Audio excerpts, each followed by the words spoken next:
Bismillahirrahmanirrahim. 3 hari sebelum dimulai perundingan antara kerajaan Goa Talok dengan Kompeni Belanda dan Arung Palaka di desa Bongaya, terjadi perubahan secara tiba-tiba sosok sebagai juru runding kerajaan Goa. Karaeng Sumanna yang sebelumnya ditunjuk mewakili kerajaan Goa sebagai juru runding dalam perundingan kemudian berubah digantikan Karaeng Karundrum. Desas-desus yang berkembang bahwa telah terjadi perbedaan pendapat di kalangan bangsawan tinggi kerajaan Goa dan Talok mengenai perlu tidaknya diadakan perundingan dengan Kompeni Belanda dan Arung Palaka. Pendapat pertama dipelopori Karaeng Karundrum sangat keras menolak berunding dengan Kompeni Belanda dan Arung Palaka. Pendapat kedua dimotori Raja Goa Sultan Hasanuddin yang bersedia berunding dengan Kompeni Belanda dan Arung Palaka. Kelompok yang menolak berunding menganggap berunding berarti memperlihatkan kelemahan kerajaan. Kelompok ini masih menganggap kerajaan Goa masih kuat dan masih mampu bertempur melawan pasukan Kompeni Belanda dan pasukan kerajaan Bugis dan sekutunya dipimpin Arung Palaka. Bahkan kelompok penentang perundingan ini bertekad akan terus berperang sampai titik darah terakhir. Sedangkan pendapat kedua menilai kalau perang terus dilanjutkan yang belum diketahui sampai kapan berakhir, maka akan mengakibatkan kehancuran kerajaan Goa dan rakyat yang akan menjadi korban. Sejumlah sekutu kerajaan Goa yang selama ini selalu membantu sudah takluk kepada Kompeni Belanda dan pasukan Bugis, sehingga kerajaan Goa hanya bisa berjuang sendiri dan yang tersisa adalah benteng Sombaopu sebagai pertahanan terakhir dan sebagai simbol masih hadirnya kerajaan Goa. Meski terjadi perbedaan pendapat di kalangan bangsawan Goa mengenai diadakan perundingan tersebut, namun karena Raja Goa Sultan Hasanuddin sebagai penentu kebijakan kerajaan dan telah memutuskan untuk berunding, maka perundingan antara kerajaan Goa dengan Kompeni Belanda dan Arung Palaka akhirnya harus dilakukan. Karaeng Karundrum yang sebelumnya menolak berunding akhirnya harus menerima atas permintaan Raja Goa ini. Sultan Hasanuddin menyampaikan beberapa alasan mengapa perundingan harus dilakukan. Kerajaan Goa berada pada posisi lemah dan kalau perang terus dilakukan, kerajaan Goa akan kalah. Karaeng Karundrum kemudian bersedia ikut berunding, tapi dengan syarat ia yang menjadi juru runding dari pihak kerajaan Goa. Padahal sebelumnya sudah disepakati yang akan menjadi juru runding adalah Karaeng Sumanna. Penunjukan Karaeng Sumanna dinilai karena ia lebih moderat.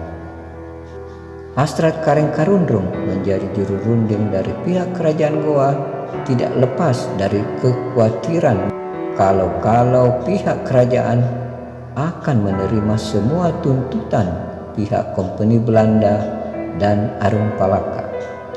Karena memang dalam perundingan tersebut pihak kerajaan Goa berada di posisi lemah.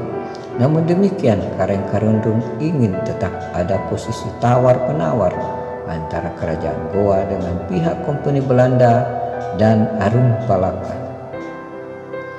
Perundingan pun dilangsungkan selama 5 hari dari tanggal 13 November 1667 sampai 17 November 1667 dan dicapai kesepakatan.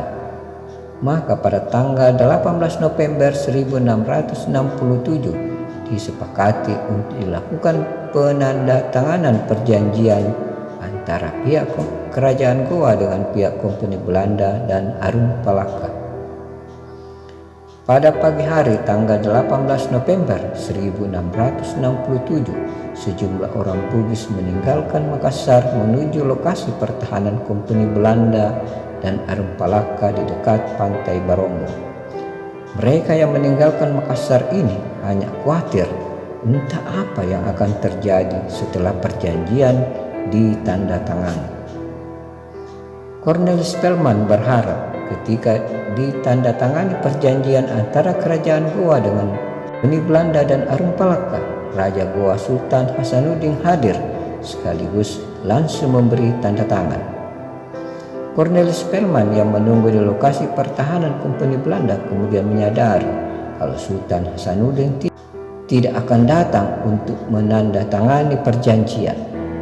Akhirnya Cornelis Spelman memutuskan menuju benteng Sembooku dan memberitahu para bangsawan di sana kalau Raja Goa Sultan Hasanuddin diharapkan hadir dalam penandatanganan perjanjian. Namun para bangsawan Goa yang mendengar permintaan Cornelis Spelman ini berusaha meyakinkan bahwa tidak perlu Raja Goa hadir, cukup diwakilkan sejumlah bangsawan tinggi kerajaan Goa, bahkan kalau perlu seluruh bangsawan Goa hadir. Namun Cornelis Spelman yang merasa di atas angin tetap menginginkan Sultan Hasanuddin hadir. Kalau menolak maka perundingan tidak akan dilanjutkan. Sikap kukuh Cornelis Spelman ini akhirnya dituruti para petinggi kerajaan Goa. Ketika matahari lewat ubun-ubun, Sultan Hasanuddin ditemani beberapa pembesar kerajaan Goa datang ke lokasi pertahanan Kompeni Belanda dan Arempalaka. Sebenarnya, mengapa Sultan Hasanuddin enggan hadir di perundingan terakhir itu? Raja Goa ini khawatir akan ditahan oleh Kompeni Belanda karena dianggap bertanggung jawab atas larinya Sultan Bima dan Kareng Wontomarano. Namun Cornelis Spelman mengatakan ia tidak pernah berpikir seperti yang dikhawatirkan itu. Dari 26 pasal tuntutan Kompeni Belanda kepada kerajaan Goa, beberapa di antaranya tidak bisa dipenuhi kerajaan Goa.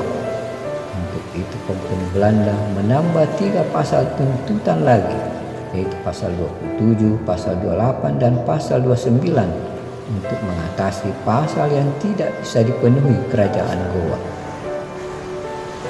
Setelah kesepakatan yang tertuang dalam perjanjian antara Kompeni Belanda dan Arempalaka dengan kerajaan Goa disetujui kedua belah pihak, maka dilakukan penandatanganan dan pembubuhan stempel dari kerajaan Goa dan Kompeni Belanda.